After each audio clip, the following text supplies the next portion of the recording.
GMV. We are one of the largest marketplace, players in the country. We've just ventured into offline, with our EBOs, and during the entire journey, we've more or less focused on very important aspects, which is building it right and building it profitably. So I think it's been a long journey, about 14 years of Indian Garage and about 18 years of working in the fashion industry, all put together. And yeah.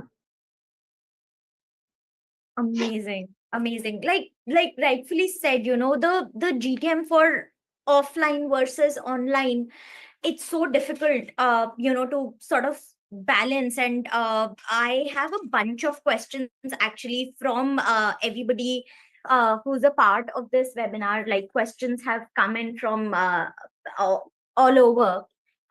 There's this one question that I also wanted to know, that in fashion, it's all about trends, right? Like today there is some Korean baggy fashion trend, then 6 months later there'd be another trend. So how do you sort of balance your brand identity with the ever changing trends? Like I think it's slightly difficult, being in fashion, also being on that trend bandwagon. How do you sort of manage that? So I think one part to this is that I don't really think that fast fashion or ever changing fashion is the only game which is there in apparel as an industry, right? There are a lot of Hmm. brands which have been built on core products. There are a lot of Right. examples which have been built on just very basic nightwear. There are a lot of examples which have been built on just very core denims. Uniqlo is one such example, which is more or less positioned as a core player, very technical garments and all of that. So I think Yeah. uh, there are multiple opportunities that exist within a fashion business. Fast fashion is not the only way to build a brand, right? Though we are a fast fashion brand, but I think if your question is more so towards a fast fashion brand and how they evolve with these ever changing trends, or how one should evolve with these ever changing trends, I think what is most important in this is to be able to control your entire supply chain, right? If you are if you want see, the first thing is obviously what is a D2C, right? D2C is direct to consumer. A lot of people Right. have actually have the misconception that D2C is having your own website, D2C is selling on marketplaces, D2C. No, first fundamental of a D2C brand is it is direct to consumer, right? Direct to consumer basically necessarily means that you have the control over your entire supply chain, right? You are the one who are probably designing it, you are the one who's probably manufacturing it, you are the one who's holding the front end supply chain, CRM, all of it, right? So I think most necessarily fast fashion is possible in India, in Indian context, only if you're able to hold the entire supply chain end to end. I think because the nuance of fast fashion is such that you're required to change at a very rapid pace, and if you Hmm. have a lot of dependencies on external players, I think there is where the entire wheel gets shaken, right? So brand can be built both ways. I think not necessarily fast fashion is the only approach. But if it is fast fashion, then what becomes really, really important is to be able to, use technology to be able to, have control on the end-to-end supply chain. And, also very important is to be able to then go to the consumer directly. Because if you are dependent on, say, wholesalers, retailers, you're dependent on, even for that matter, if you're dependent on certain large format stores and all of that, then the launch time for such fashion becomes very, very long. The idea of fast fashion is not only back end, but also how soon are you able to show that product to the consumer, right? So Right. then you should also have certain control on your sales channels, right, where you are able to very quickly launch these styles. So I think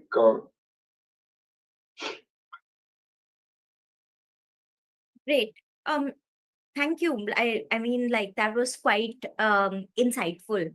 I'd just like to move on with another question, and this is from your perspective. What are the sort of key operational or logistical decisions that you have taken in TIGC's journey that have helped this your brand to scale so efficiently in again in a competitive market?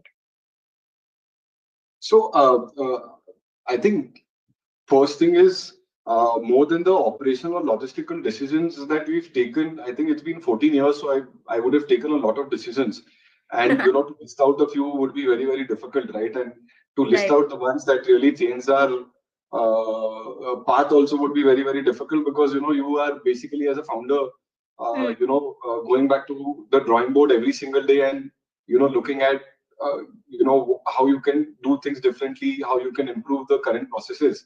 right, But I think what is very, very important in today's world is to understand the fact that you have to build it right day one, right? And I think that is what we've been successfully able to do. Even when we were a six-member team, not only operationally and logistically, but we would prepare a business plan. We would look at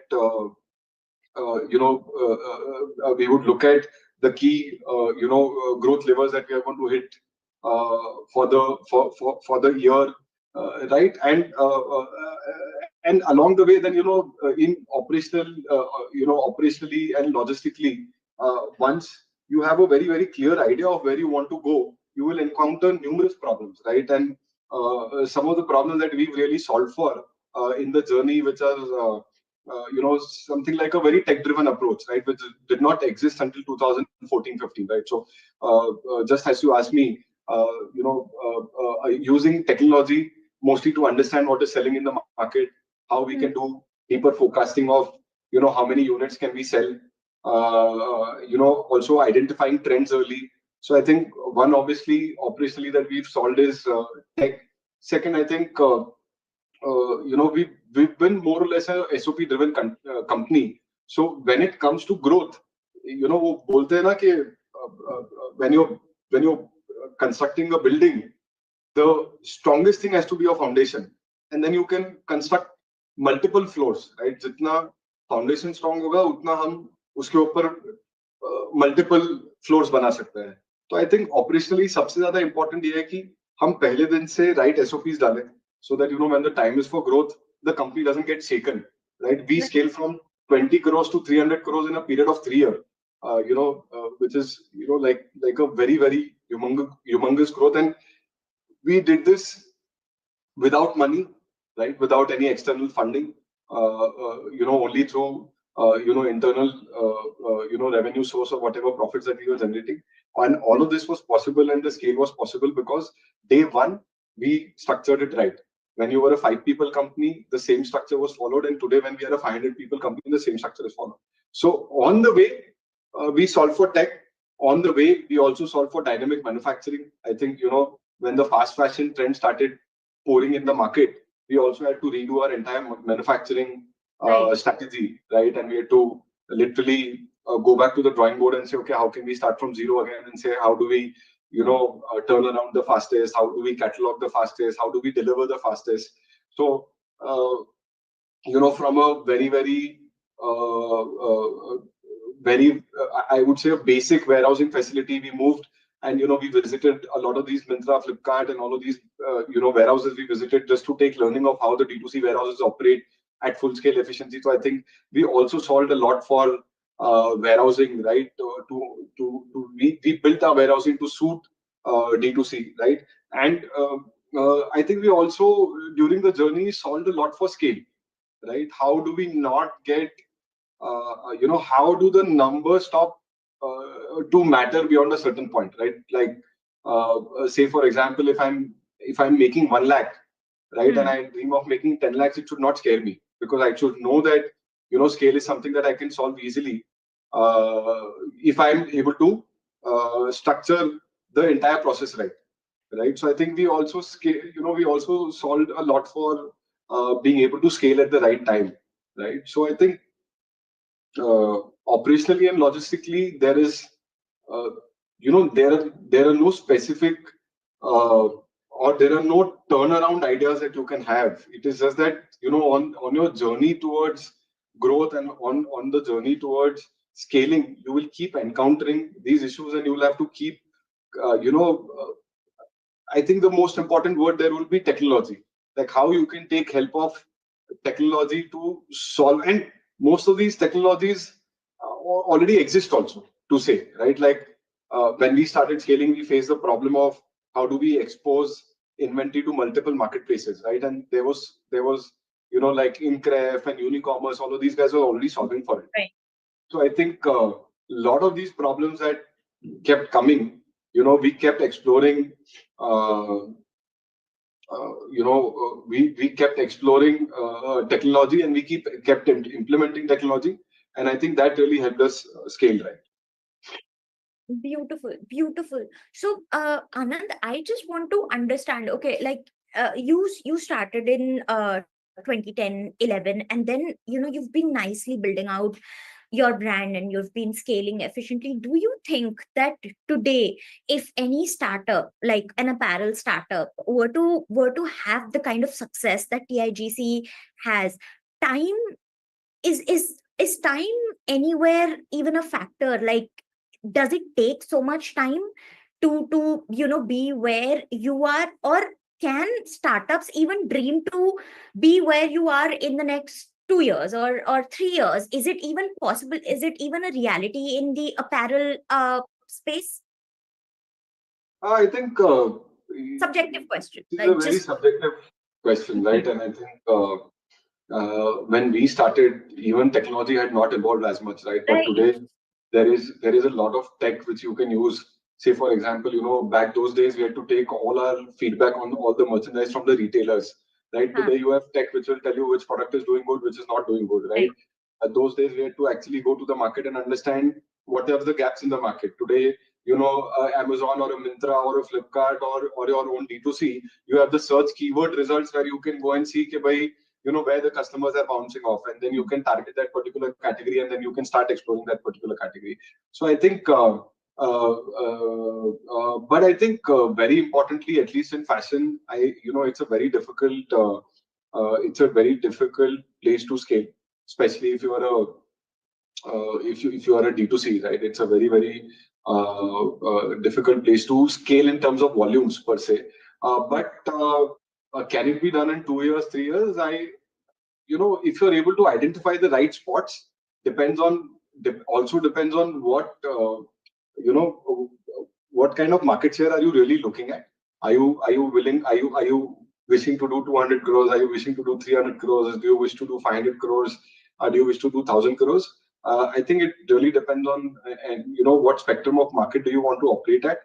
Also depends on, fashion brand specifically. I would recommend to have the right team in place with regards to manufacturing experience, sourcing experience. If the founder is not from has a passion of building fashion, but he's not really worked with fashion before, then I think you need to have the right team on board. And I think against the answer, I don't have a clear answer. Can it be built in 2 years? No. Can it be built in, say, a little, maybe 3 years, 4 years, 5 years? Yes, I think a strong foundation can be laid, and it should take lesser time than what it did for us, honestly. Understand. All right. That was amazing. Now I have, like, trust me, I have so many questions from everywhere, and people are also sharing that their questions in the chat. But I'm just going to start with the questions that I've received from people. And because we were talking about technology, I have this first question which says, um, where do you think AI could help in consumers' shopping experience? Like, where do you think, like, AI could be a better fit? Because there's AI in everything, right? So, how exactly do you think AI could be leveraged in the apparel industry, and people can make use of it, especially young startups? So I think not only to the consumers, but I think backend also AI has started to help us a lot, right? Yeah. From if you look at catalogs currently, we are taking a lot of AI support to solve for a catalog, right? Where say for example, you have a particular product, and today a designer has to really work very hard on understanding, okay, what is the search keyword currently trending, how can I tag it right so that the consumer can discover. I think in the problem of plenty, uh, the idea is how can your products be more discoverable, right? So to in order to solve that, I think we are taking a lot of AI use, right, where we are using AI to solve for discoverability by tagging it to the right keywords that the consumers are searching for, by also defining the product, right? Because if in say a shirt or a denim or anything fashion, I think there are a lot of descriptions that a consumer looks forward to, right, to understand exactly how it is going to fit, what kind of a collar does it have, what kind of cuff does it have, does it have a gusset, does it not have a gusset, like all of that. So I think AI is really helping us define the product very, very well, without really investing a lot of time of the design team today.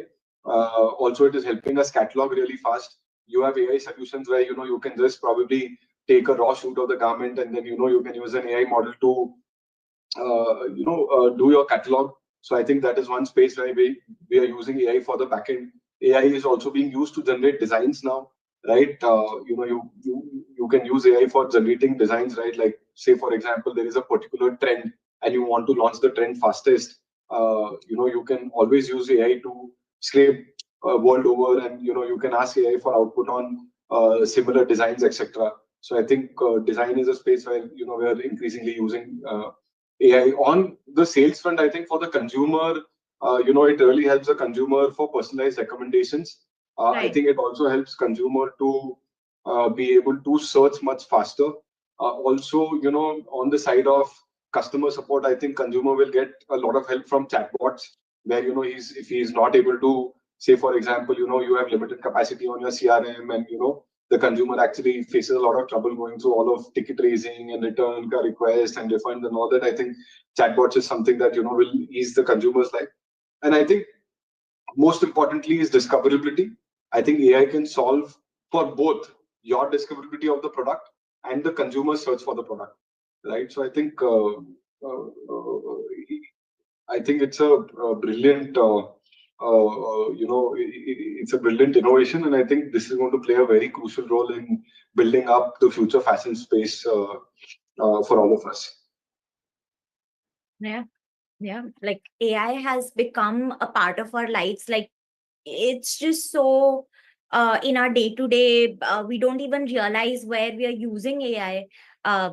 It's an amazing innovation, truly. All right, moving on to our next question. Um, it says, what's different about scaling the fashion business versus other consumer categories? I don't know if you will be able to answer that, but yeah, this. Huh. I have not scaled any other category. Exactly. I have I have only been a part of the fashion industry. But I think with the limited knowledge that I have on this topic, I think one very big call out on scaling other categories is the number of SKUs. Right, fashion has ever changing ever-changing SKUs, fashion has ever-changing styles. Versus if you were to compare this to a beauty and personal care brand, a limited number of SKUs can really get you to whatever number that you are looking to. Right? Even in FMCG, you can have probably 5 flavors of a protein bar and make a brand out of it. But I cannot have 5 denims and make a brand out of it. Right? So I think. One is obviously that, and I think most importantly, what I also see with regards to comparing it to beauty and personal care or FMCG is I think the sensitivity on seasonality, right? Like you have to change Right. with seasons. Fashion has to change with seasons, but beauty, personal care, or an FMCG doesn't change with seasons, right? It's not like कि ठंड पड़ रही है तो हम अलग खाना खाएंगे और गर्मी है तो अलग खाना खाएंगे, right? So it is the same thing, right? You are consuming the same food, and if it is cold, not you are not going to change say for example anything that you use in beauty and personal care, right from the body Hmm. wash to the shampoo or say anything else that Right. you may be using, right? It's going to remain the same, but your dressing will change very drastically, right? So you will probably be layering your entire attire. You will be wearing an inner, you will be wearing a jacket. You'll be so. I think seasonality and also I think FMCG, beauty and personal care is something that can be delivered in 10 minutes. But I think fashion is still something that, people like to go and explore in malls. They like to surf more and then they like to buy. So I think it's very difficult to scale it in terms of consumption and penetration. Uh, you know, uh, uh, when you compare it to a beauty and personal care or an FMCG, for example, these are the other consumer categories that I can think of really. Very, very smartly answered. Like it did scare me. Apparel scare me for some reason. This industry scares me, honestly. Like the minute I think about apparels, I'm just like, ooh, the return rates are going to be so high.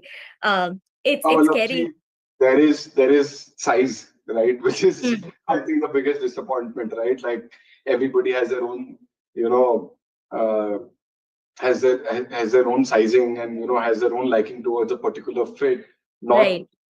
one bill fits all or one fit fits all kind of a situation, right? So to be able to satisfy the consumer to that end, I think like a Coke, say for example, a Coca-Cola is going to be to everybody's liking, but a slim fit black Right. denim may be to everybody's liking, may not be to everybody's liking, right? So it's also fashion is also an industry which is based a lot on perception, right? It's a game of Mm, perception. What is one man's very good fashion, maybe other man's or other woman's complete disappointment, right? So I think it's a lot on perception, and therefore it is very difficult to scale as well. yeah. Yeah. True. Uh, this is a this I've done like so many episodes now, and this question remains common everywhere. How do you manage your CAC? Uh, I mean, see, one that we've largely been a marketplace player, to be very honest, right? And therefore, we've not really, we have the finest balance of marketplace, D2C, retail, large format stores. We've, you know, uh, we've divided or we've kind of de-risked our entire business in a manner that Hmm. CAC mostly is a term that we use specifically for our own D2C channel, right? Because Right, marketplace right. में इतना CAC का calculation हमें तो नहीं मिलता because it's a marketplace which is acquiring the consumers, right? So uh, and because we've been able to kind of de-risk or de-leverage this entire, our presence, we've scaled very, very profitably on our D2C as well, right? So CAC becomes a problem one when you want to scale at a very rapid pace, Hmm. right? And that is when things start to go really really bad or really south, right? Like if I want to increase my budget today, if I'm spending say 5 lakh rupees on a Meta versus if I want to rapidly scale up to 10 lakh rupees is where everything goes for a toss. Also, that in our case specifically, we have so many more number of options. Our pricing is very, very suited for the entire India, right? Tier 1, Right. tier 2, tier 3, metro. 44% of my orders currently are coming from tier 3 and beyond, where there is, there is very less competition because, there are only certain price points that is in mass consumption there, right? So what happens is the larger audience set that you have that you can cater to, I think that helps you reduce your CAC drastically. The slower or the slower that you grow, right? If you are in a rush to grow, rush to spend money on either of Google or Meta, I think there is where the CAC starts to take in it. Um, Right. I think the third very, very important point is your returns, right? Like if you have a good product, if you have a good pricing and your returns are lower and your repeats are high, I think there is where it starts to get neutralized as well, right? So uh, if I mean on a blended basis, I'm saying, right, it will probably Hmm. not reduce your CAC, but it will help you optimize your ROI. Which again, the need for that CAC will keep coming down once you have good repeat buyers, once you have, frequency of repeat is very, very high, or, are you able to, say a consumer is coming, and are you able to, make him shop 2 pieces, 3 pieces, 4 pieces, the higher your AOV or the higher your UPT will be. So I think it's Hmm. also, your catalog size, right? How much do you have to offer in a fashion brand, particularly I'm talking Right, about, right? right. For us, what has gone right is one that we've not really looked at, just top line approach to Hmm. growth, and Hmm. therefore, we've been able to scale uh, in a very organized manner. Second, that we are open to the entire India, right? Our pricing is such that everybody can buy, right? So therefore, we have abundance of consumers that we can target. Third, I think our repeat rates are through the roof. Our return rates are lowest in the industry. And what works in our favor is when you give a delight for the product that you're selling at the price that you're selling. I think your overall bill value is very high. That also helps to reduce your tax. So I think this is what has worked for us in particular. Hmm.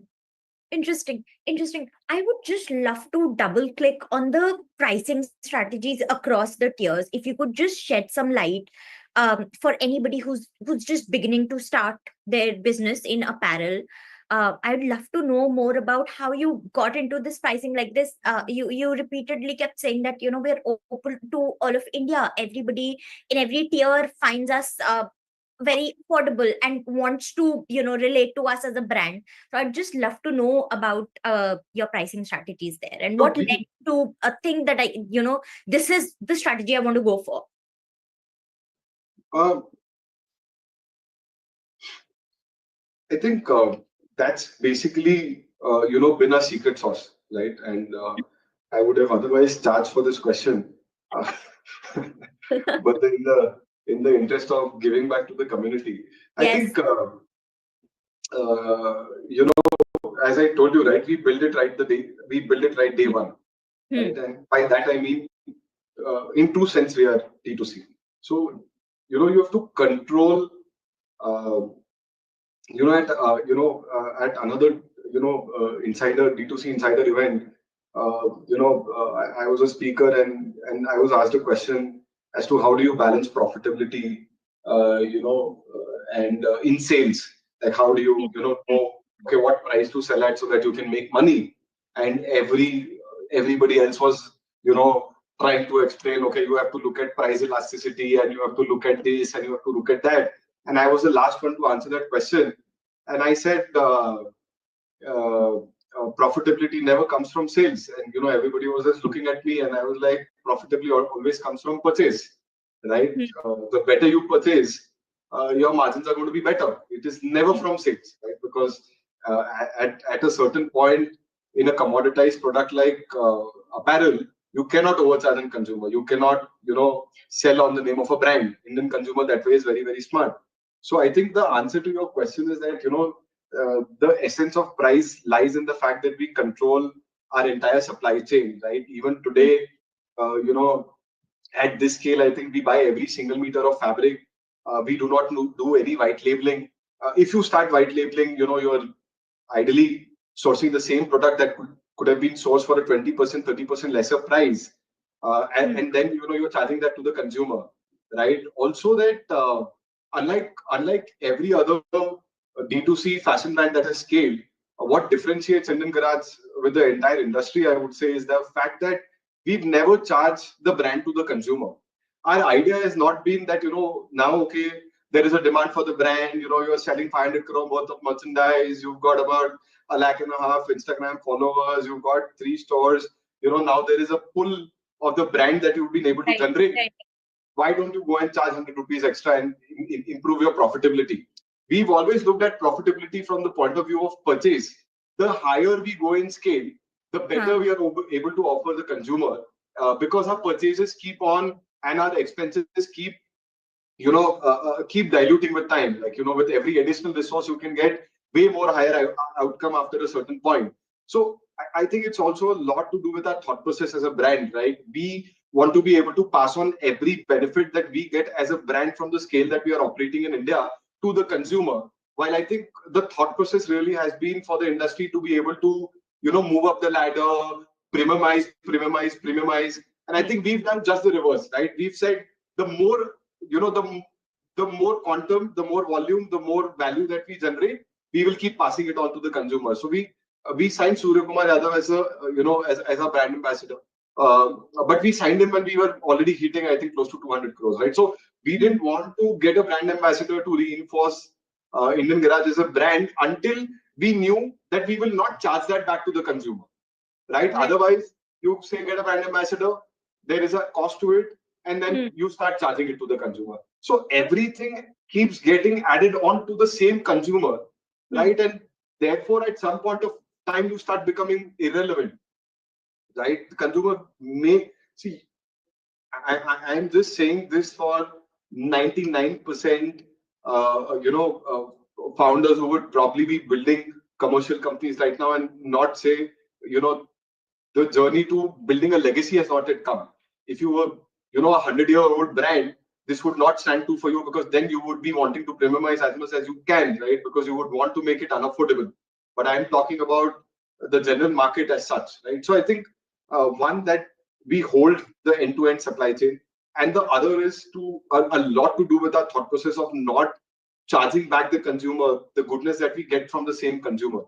I think we are, innovating to an extent that we want to pass on every benefit that we receive from scale back to the same consumer. I think there is where the moat lies. Yeah, and I think that the compounding interest of what you're doing, it really shows up then into your retention, where even even consumers, the smart, they understand what language the brand is trying to speak. They're very intelligent. So beautiful stuff there. Like amazing. So last 3 years we've not increased our ASP, right? We are not like an Apple that we start charging 1.5 lakh for the same iPhone, year and year over again with Colors. right? So we are not in that game, honestly, right? And I think nothing against that. Obviously, that has really worked well for them. But probably in the sense of fashion, we've not increased our ASP for last 3 years. We've been able to keep the ASP same. In fact, we've been able to, at a lot of places, been able to reduce the ASP for the consumer as such, right? So, yes. Beautiful stuff there. Amazing. Moving on to the next question, we have someone say, to go from 0 to 1, should we focus on one product in the beginning or do the marketing for multiple products? This is a very individualistic approach, I would say, right? And I think specifically for fashion, I think there are various ways you can build a brand in fashion, right? If you were to ask, right? I think you can get 10 products right, and that can create the market for you. And you can get 2,000 products and not get them right, and that may not create the market for you. So I think I don't have an answer of going from 0 to 1 in that context. I think it is, some people focus on, say, technical garments, right? They want to, there are a lot of brands currently which are dealing with very few SKUs, but are able to scale to 100, 200 crores. And there are a lot of brands which are, say, they have a catalog size of, say, 600 SKUs and they're able to do 200 crores. And there are a lot of brands which have the 6,000, catalog size, and they are not able to do 100 crores. So I don't think there is a straight answer for that. I think it really depends on what you're building, right? Are you wanting to build a fast fashion, a width game? Are you wanting to build a more, say, for example, somebody finds a niche in biker jackets, right, and only launches a brand for biker jackets, right? I think that person can also eventually scale from 0 to 1 with only that one category, and then look at another category. Somebody may be solving for functionality, right? Let's say cycling shorts, or let's say traveling hoodies, or let's say uh, you know functional pants or something like that, right? Nothing comes to my mind. Those stain removal ones, right? Where Yes, I think garments don't get stained. Yeah, so I think it all depends on what you are really building, right? If you're building a scene, say for example, which is more of a fast fashion, True. everyday new fashion approach, 0 to 1 will happen only if you build like a lot of categories and a lot of SKUs. Absolutely. If you're building a unique low, this the definition may be very different. You may want to build very core and technical stuff. I think But individualistic. in case, depends, right? What kind of fashion brand? What I've understood, and this is such an eye opener for me. That within fashion you have like so many categories and the kind of brand that you want to build, and again it makes you go back to the drawing board, think who do you want to become, and then take all those steps, that you want to in becoming who you want to. Again, like very very systematic approach to building a fashion brand within this whole industry. Amazing. Okay, quickly moving on to the next one. How do you establish brand loyalty in low AOV and high churn subcategories for fashion?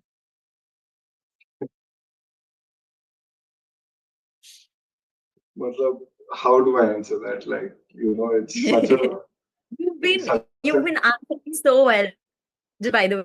it's You've such been a, answering I think if somebody would have solved for that, फिर तो हो गया था ना मतलब, then I think it would have been done really. So I think low SP में, I think it's a brilliant question. I think whoever has put forward this question has thought very, very deeply in terms of, if he operates below a certain price point, he's today, Hmm, tomorrow, day after going to face this issue of, retaining the consumer. hmm, Uh, and to that extent, I think, uh, the fear is real, right? Like below a particular price point, there is no brand affinity, right? So, the only logical solve or answer that I see to this question is, what we are doing with our social media marketing. hmm, I think keep the consumer engaged, right? Make sure that when you talk about low AOV, you are talking about you're not talking. You should always talk about the value that you're delivering to the consumer, not the AOV really. Right? The AOV or the ASP doesn't really matter. If you're able to deliver a denim or a shirt or any other women's top or say a women's denim to a consumer, where I think his reaction or the consumer's reaction is just wow, right? Like this is unbelievable. I think most of the comments, or rather some of the comments that I read for my own product, they read out hmm. like, oh, uh, it's the original Indian Garage product. Like they are not ready to believe that at a say 800 rupee they are getting a denim as good. So they think it's actually fake, right? And when they get the denim, they're like, oh no, this was actually the original Indian Garage product. Or some of them, a lot of comments read too good to be true. I think they priced it wrong. So I think you should not you should not really look at. Uh, and I think the question was low AOV or low ASP. I think it's not about Low what is the AOV. definition of Huh. low. I think what it is really about is what value are you able to provide to the consumer, right? For somebody 599 maybe low, or 699 maybe low, and for somebody 699 maybe say a very mid kind of a pricing and not really a low pricing, Right. right? So there is a spectrum that Right. exists. So on that point, I think the wow factor is what is very very important. What is the value that you're giving, and the other part is what we are doing today with our social media. I was just coming to that. Uh, I think you have to be really involved with the consumer. पूरे दिन उसको बेचते मत रहो सामान, right? Like ये खरीद लो, वो खरीद लो, ये नया fit ले लो. We don't do that, right? Like when we started focusing on our social media, we said we are never going to sell the consumer an apparel, right? We are going to be a part of his day-to-day life, right? We are going to remind him about us, but not sell the apparel directly. So we tie up with a lot of, we have a very community-driven approach towards our marketing, right? Where we are tying up with dancers, we are tying up with spray painters, we are tying up with graffiti artists, we are tying up with rappers, we are tying up with basketball players, and we are just maybe doing a lot of different content other than selling apparel. So you're actually keeping the consumer engaged. You're not directly to his face. You're becoming a part of his lifestyle, and I think there is where you will be able to create a certain sense of brand loyalty, right? And in today's world, it is possible because obviously of the social media and tech. 10 years, 15 years back, this wouldn't have been possible, right? Their brand loyalty would have had to come at a cost. But in today's world, I think even at a low ASP, a certain amount of social media presence and obviously the delight to the consumer in terms of your pricing would set that right for you. But again, I mean, it's a challenging space. वो तो है मतलब तो वो तो overall ही मैंने तो पहले ही बोला था अपैरल तो है ही चैलेंजिंग नहीं बट अपैरल लो एओवी में ब्रांड लॉयल्टी क्रैक करना चैलेंजिंग है मतलब it is definitely challenging because वहां पे थोड़ा affinity the affinity is more towards pricing than a product. But I think right, solvable to a certain extent. right, all right, okay. I have two more questions. The last ones. One is from one of our webinar registrants. How do you tackle the cash flow problem during off season? Uh, very, very founder-led question, huh? Cash flow. अभी I, बहुत सारे पूछे नहीं है huh? मैंने बहुत सारे पूछे नहीं I have like 3 pages 4 pages worth of So questions. I think this is a very founder-led, a very, very deep founder-rooted question. Cash flow. मतलब किसी की तो बहुत ज्यादा दुखती रख है. I think so. I built a business with zero money, and with 20 lakh rupee worth of government loan today, we sit on a turnover of close to a net. If you talk about net, we will be closer to 320, 350 crores this year, about 500 crores in GMV. And we were bootstrapped until 300 crores, right? We just got funded by ABFRL very, very lately, right? Last year. So,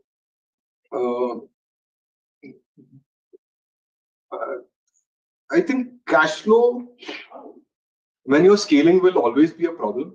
I think internal accruals is something that a founder will really have to work on. Aishwarya?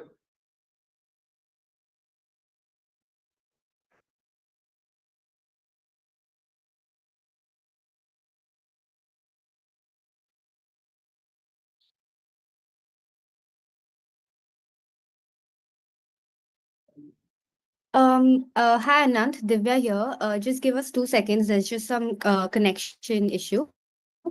Aishwarya Sure. will just be. Yeah, sure.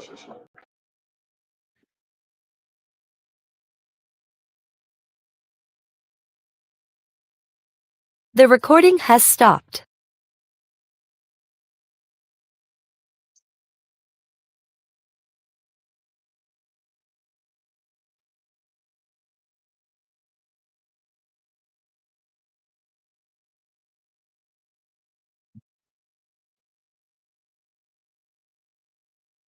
Hey, am I audible? Anand, can you hear me? Yeah, I can hear you, but I'm really not able to see anything on the screen. You're not able to see me? Okay, unfortunately, my Zoom decided to have some installation issues and I was logged off. So I've just joined from my teammate's laptop. I don't know if you guys are able to see me. But hey, while I figured the logistics of this, I would really love for you to take over the question. And I'm extremely sorry, people, for this mishappening. No, that's Do okay. you Are we still connected to the larger audience? I think so. Yes, we are. Right, guys? If you can give me some yes or no in the... Okay, lovely. Everyone's still able to hear us. Please continue. I'm also able to see you now. So, yeah. Yeah, tell me please. Where were we? Sorry. I think cash flow. Typically, I think as I was just talking, right, we've been able to build a business without any money, for that matter, right? Uh, our first money came from a government scheme called CGTMSC, which is for young entrepreneurs, right? And we borrowed 20 lakhs from that scheme, and we started business. Obviously, cash flow when you're scaling at a very rapid pace is very tricky in terms of being able to solve for it. But I think internal accruals is one very big. If you always decide to stay profitable, I think what comes along with it is being then being able to balance your cash flow really well. And I think also it has to do a lot with your inventory churn. I think you should be able to, and now tech is available to be able to forecast your demand. If you're able to forecast your demand right, and then you're able to, backtrack and manufacture as per that demand, I think if it is, say, for example, a lean period, uh, you know, fashion में लीन तो मतलब क्या है, एक आध महीना दो महीना कुछ लीन होता है, but usually it's more of change of season, right? Summer आ गया तो शर्ट बिकेगा, winter नहीं बिकेगा. Until and unless you are a specific category-led brand, I think Right. the entire year you might face this issue for a couple of months or 3 months, right? And when able to forecast your demand right, then I think more or less you will be able to control that issue. Also, build it right, be profitable, don't burn through cash, preserve cash for your bad days. Make sure you're very prudent with spending. Uh, I think that is one, and uh, always believe in I think leaner operations, right? Like only if there is a need, and if you finally know that okay, there is a need to either build this infrastructure or to add a team member. For a founder, it is very important to understand that that journey from a doorman to a chairman kind of a work he will have to do. He will have to undertake, right? So for a good period of 10 years during my journey from 2010 to 2020, I think 2014-15 के बाद में first time I started drawing some money from my company. पहले 4 साल तो घर वालों ने ही खाना दिया, और उसके बाद में भी प्रेशर नहीं दिया कि to arrange for food, but I felt a little shameful, so I said at least chalo, food should be something that I should be able to afford. But 2014 to 20, I think I could, in some months, draw a measly sum of 20,000 rupees from my own business. I think everything that we made, we used to plow it back, and the working capital requirement was so large that and our dreams were very large. The scale at what we wanted to, the idea that we started with to make India fashionable wouldn't come. We knew it would come at a cost, and it would only happen if we operate at a certain scale. Otherwise, to wo nahi hone wala hai. So I think we stuck onto that dream, and internal accruals are very, very strong. Made sure that even if we are 1% positive, we are positive, right? Forecasted right, churn the inventory very, very efficiently. Wherever there is a need to say take that hard call of at times to kill the inventory, killed it, took some extended credit from suppliers, build that relationship. My first supplier who supplied labels, his first bill was 5,000 rupees. I think now he bills in north of 10 lakh rupees per month to us. We are 80% of his business. So I think one very interesting solve for cash flow can also be having very, very strong partners who will live through your journey of entrepreneurship, who will trust your journey of entrepreneurship, but they should also see that kind of passion, right? You cannot expect them to trust you otherwise. They should also Right. see that despite a lot of times uh, uh, uh, you know even say for example today, a lot of times the suppliers, if they are probably around, or they will just see me, अरे आज रात को गाड़ी नहीं आई घर जाने के लिए, तो I'll just be booking a Ola myself, or say auto myself and going. तो वो एक जो founder attitude होता है कि supplier first, right? I have to pay his money first, I have to Right. make him comfortable first. I think in your bad times, I'm not talking about cash flow on a month-to-month basis. I think that is too operational. But on a larger note, I think you can build a company with, uh, with all of this, even if your cash flows are not very efficient, right? Like you can always, the right intent will always win here. So I think, yeah, some of these points may help people, I think, should help. It's an hour, and I must say that the way you look at this whole, I meet so many founders on a day-to-day basis, and it never ceases to amaze me the way they look at a problem and the way they want to solve. It's just amazing, Anand, and thank you so much. This session, the way you think, the way you approach all the problems, I am sure like people have learned much more than the questions that they've asked. It's a lot about the attitude as well, and you were able to convey that beautifully in all your answers. So thank you so much for that. And please keep coming to the D2C Insider events, and people, hopefully you guys will have a chance to meet with him, and then you can ask him all the low AOV, high CAC questions. Would love Uh, to answer all of the uh, questions that everybody has. I am hopeful that I've been able to help people. And it was an interesting session that people could stand through an hour. I think, I mean, you can share my mail ID. I'll try and reply to as many mails as possible. If people have more questions, follow-up questions, I would love to do that, and would love to wish all the founders all the best for the hustle, and keep dreaming big and keep achieving big. Lovely. Thank you so much, everybody. Thank you. Thanks. Thank you so much. You've been a great host, and you've asked some very tough questions, I must say. Half of it I was curious. I was like, कैसे बनाते हैं? मुझे difficult लगता है apparel. Hats off to the people who are building in this space. I feel it's a tough space. Yes, But absolutely सभी tough it है. is. But अब नहीं, तो I सभी think tough है. apparel की nuances ज़्यादा है. हाँ. I really feel that apparel is a very, very tough space to exit because there is no entry and exit barrier. Definitely tough, but I think, at the same time, the number of people who consume apparels is also as much, right? So I think True. Absolutely. gap that you can Absolutely. identify and work on.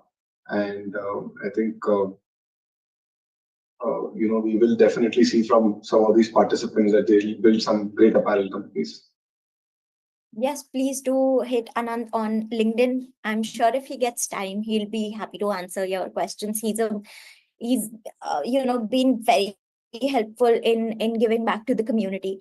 And yeah, thanks once again, guys. Thank you, everybody. And thank you again, even though I know Friday, Saturday, Sunday, kuch nahi hota founder ki life mein, but still, thank you so much Thank you. for doing this. Means so much.